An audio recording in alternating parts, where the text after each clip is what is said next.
persévérance que le sommet de la francophonie a pu se tenir ici à Bucarest en 2006. Amoureux de la langue française, André Maguerou s'est engagé sans relâche pour la promotion de la langue française, ainsi que les valeurs portées par la francophonie, en particulier la promotion de la diversité des expressions culturelles. Cet engagement lui a valu la reconnaissance de nombreux membres de l'OIF. M. Maguerou a une très belle collection de décorations. M. Maguerou est certes à la retraite, mais une retraite très active. C'est ainsi que j'ai eu le plaisir d'assister mardi passé à une lecture de poèmes en français qu'il a organisée avec des amis et avec son épouse Valéria, comédienne de grand talent, et qui a fait le choix de le suivre et qui l'a soutenu en français avec intelligence, charme et humour tout au long de sa brillante carrière. Merci. Monsieur l'ambassadeur, votre tour.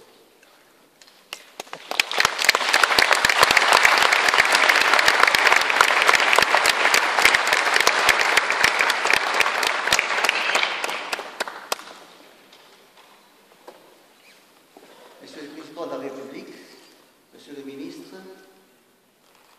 Madame la représentante de la Société roumaine de radiodiffusion, Madame la représentante à l'OIF, Excellences, Monsieur le Président du GANIF, Excellences, distingués invités, Mesdames et Messieurs.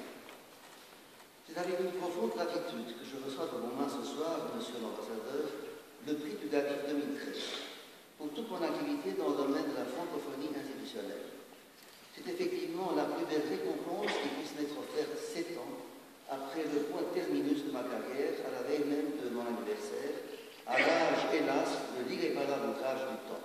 Je ne vous cache pas qu'il s'agit d'une profonde nostalgie que l'on peut ressentir après avoir pu se séparer d'une activité qui nous est chère et pour laquelle on a beaucoup investi sur le plan de l'affectivité. Je dois pourtant vous avouer que le hasard qui parfois fait bien les choses n'a eu été à utiliser comme instrument de travail tout au long de ma vie active, cette langue que nous avons en partage, Notre-Dame, la langue française. En guise de conclusion, je vous prie de bien vouloir me permettre, Monsieur l'Ambassadeur, chers amis, de rendre hommage à cette langue que nous avons en partage. Je citerai des paroles d'un grand écrivain français qui a bercé mon adolescence, Anatole France. Je cite. La langue française est une femme. Et cette femme est si belle, si fière, si modeste, si hardie, si touchante, si voluptueuse, si chaste, si noble, si familière, si folle, si sage, qu'on l'aime de toute son âme et qu'on n'est jamais tenté de lui être infidèle. Je vous remercie de votre